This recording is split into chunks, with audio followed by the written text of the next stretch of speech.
اللهم صل على محمد وآل محمد.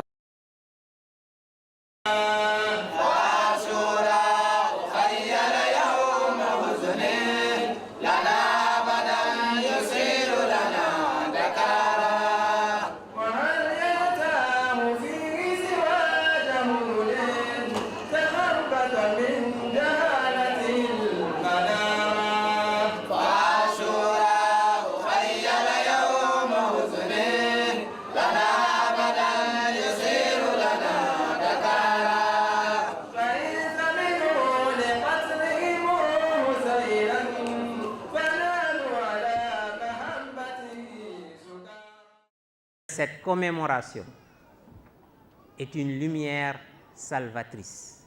La commémoration du martyr, du Seigneur des martyrs, l'imam Abu Abdallah al-Hussein, est une lumière salvatrice pour tous, car Hussein, selon l'imam Ja'far Sadiq, est la lumière de la guidance, Misbahul Huda, le flambeau de la guidance, et le navire de la délivrance, Safinatun Najat.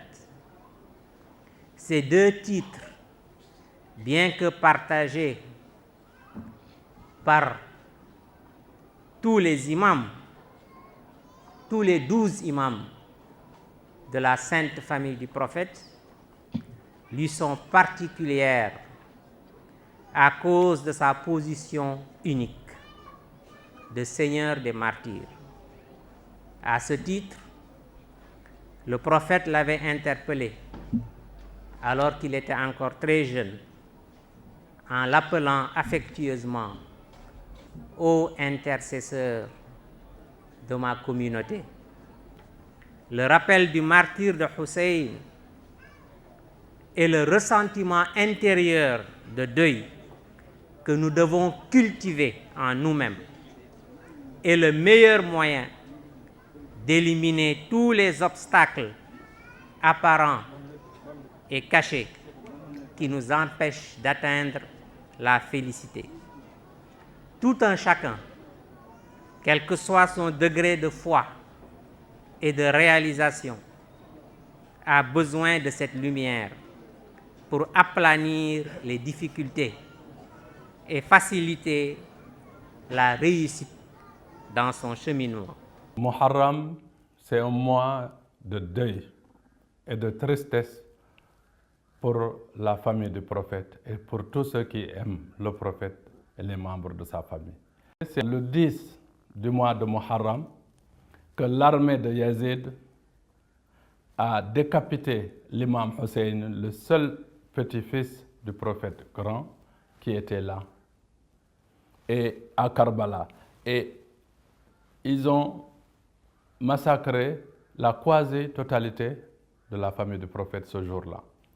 Et donc, Yazid, quand on lui a ramené la tête de l'imam Hussein sur un plateau et qu'il a vu la tête, il s'est prosterné et de joie.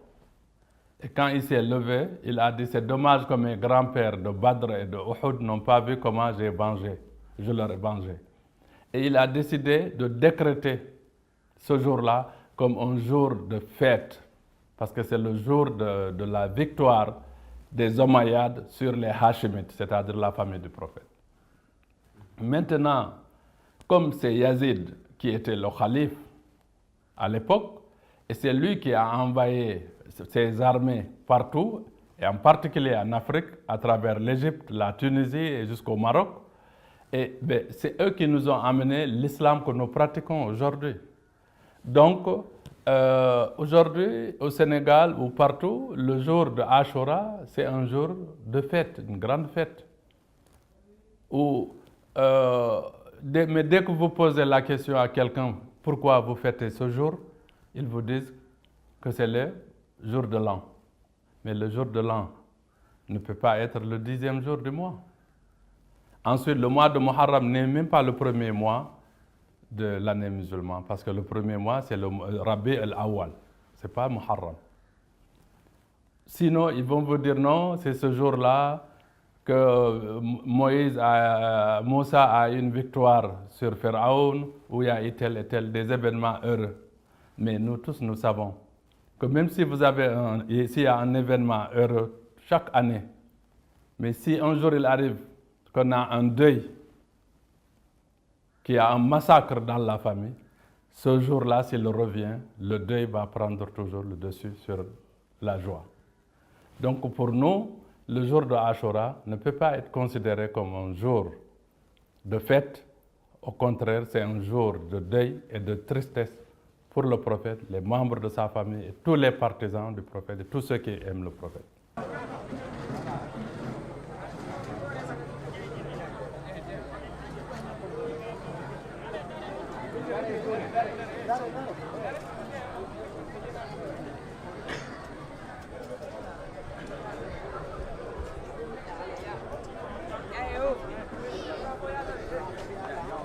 بسم الله الرحمن الرحيم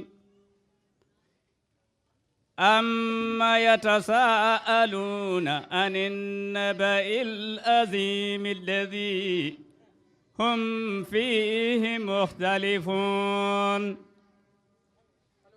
كلا سيعلمون ثم كلا سيعلمون ألم نجعل الأرض مهادا والجبال أوتادا وخلقناكم أزواجا وجعلنا نومكم سباتا وجعلنا الليل لباسا وجعلنا النهار مآسا وبنينا فوقكم سبعا سدادا وجعلنا سراجا وهاجا وجعلنا سراجا وهاجا هذا السلام عليكم ورحمة الله صدق الله العظيم.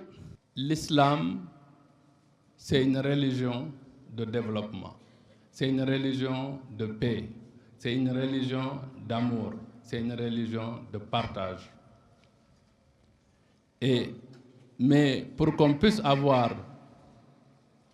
cet islam de développement, de paix, d'amour et de partage, il faut qu'on ait les enseignements originels de notre prophète. Parce que la vérité est que aujourd'hui, nous avons plusieurs groupes de l'islam. Chacun dit qu'il est dans la vérité et l'autre est dans l'erreur. Mais si on se retourne vers le Coran, on comprend clairement que Dieu nous a donné la direction. Il nous a dit, ô vous les croyants, obéissez à Dieu, obéissez à son prophète et après obéissez aux détenteurs du pouvoir. Aujourd'hui, toute la question est là. Tous les musulmans sont d'accord d'obéir à Dieu et à son prophète, mais tous les musulmans n'obéissent pas aux détenteurs du pouvoir parce qu'ils n'ont pas la même vision ni la même compréhension de ceux qui sont les détenteurs du pouvoir. Le prophète a dit, je suis la cité de la connaissance, Ali en est la porte. Ensuite, le prophète nous a dit, a répété plusieurs fois, celui dont je suis le maître, après moi, Ali est son maître. Donc, quand vous étudiez le Coran très bien et les hadiths du prophète, vous comprenez que les détenteurs du pouvoir, c'était les Ahlul Bayt, c'est-à-dire la famille du prophète. Ceux qui étaient dans la maison quand l'ange Gabriel amenait la révélation. À chaque fois que l'ange amenait un verset, ces gens-là mémorisaient le verset, savaient à quel moment le verset est descendu, si c'est le jour ou la nuit, pourquoi et dans quel contexte. Et c'est ces gens-là, après la mort du prophète, qui devaient interpréter et expliquer l'islam au reste du monde. Malheureusement, la chose la plus chère que le prophète a laissée après sa mort, c'était Fatima Zahra, Imam Ali, Al-Hassan, Al-Hussein. Allahumma salli ala Muhammad wa ali Muhammad. Et tous ces quatre-là ont été tués. Aujourd'hui, le monde musulman doit forcément se poser la question et de savoir pourquoi on a tué ces gens-là, qui les a tués, et ceux qui ont tué, quel rôle ils ont joué dans l'islam que nous pratiquons aujourd'hui. Et dès qu'on a la réponse à ces questions-là, on retrouve l'islam vrai, originel et authentique. Wassalamu alaikum wa rahmatullahi wa barakatuh.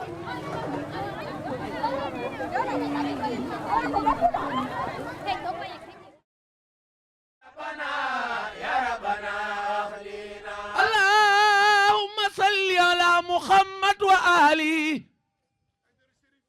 mu xëy dogal mbiram ku bañ mu rey xanaa lekkoon waalul beyti ñëpp a jeex na lépp taxul Yezid war waaye xam ne Ousseynou moom bu saxee dina soxe fi ta lii wóor na lee tax Yezid xiir gaayam ya ñëpp bind na no junni sa leetari de Ousseynou gàntu na nu naa ko boo dikkul yaay weddi Quraana ëllëg samaam taxaw doo man lu dul tooñ na te kon yaay waral kéeféer si ñun lii ñaaw na ñëwal li lif noo fekk gaaya war na Ousseynou xol wa fees mu naan yaa rabbana waaw waaw Ousseynou xol wa fees mu naan yaa rabbana rabbana yaay ki dogal sa mbir si ñun dem jot. Je souhaiterais que cette radio soit une radio qui va contribuer au développement de ce pays. Que ce soit une radio qui va contribuer pour sensibiliser les populations sur des problèmes de santé, la protection de l'environnement, etc.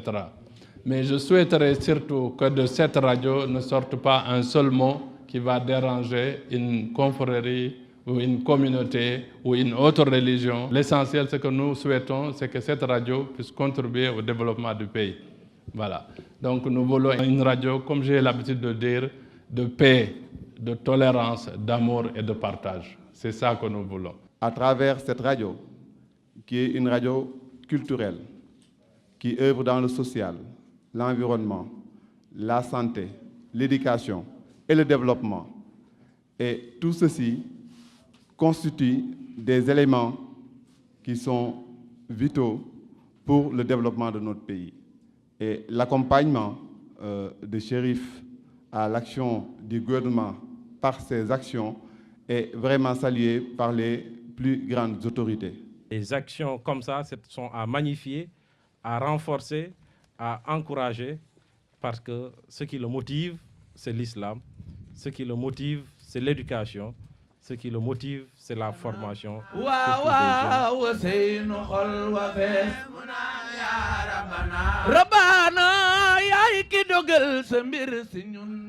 Keki moja ko sirifu, moja ko bardade. Pa beede ke. Ina pensa bom pa Guinée Bissau. Imi se poya Guinée Bissau. Tuju fijiri Guinée Bissau. Imi se leva Guinée Bissau pa bayi diante. Pa bori força de Guinée Bissau. Pa amor pa tem pa pobre de Guinée Bissau. No contente com Sirifo Haidara, Sirifo Ali Muhammad Haidara.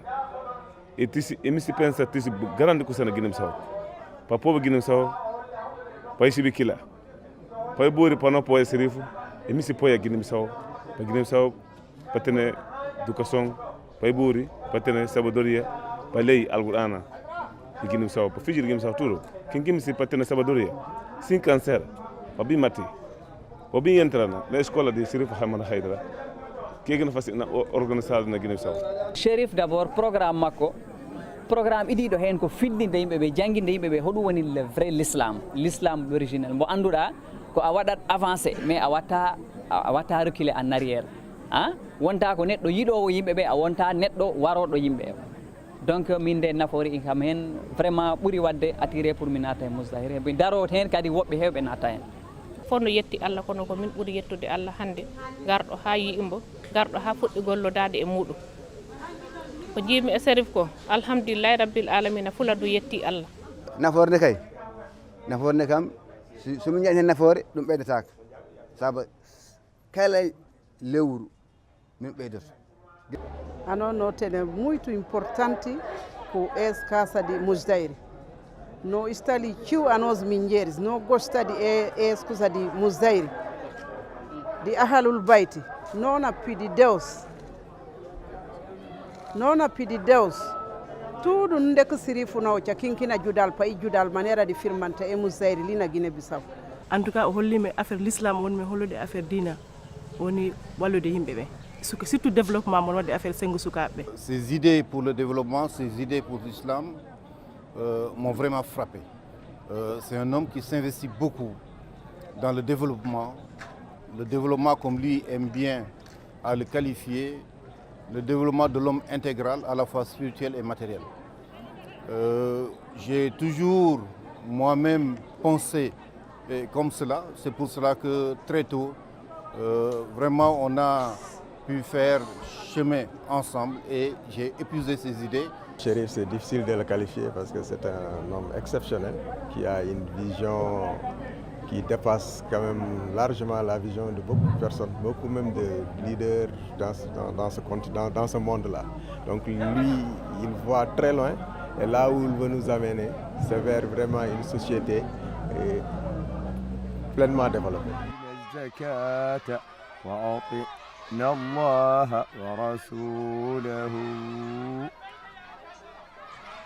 إنما يريد الله ليذهب عنكم الرجس أهل البيت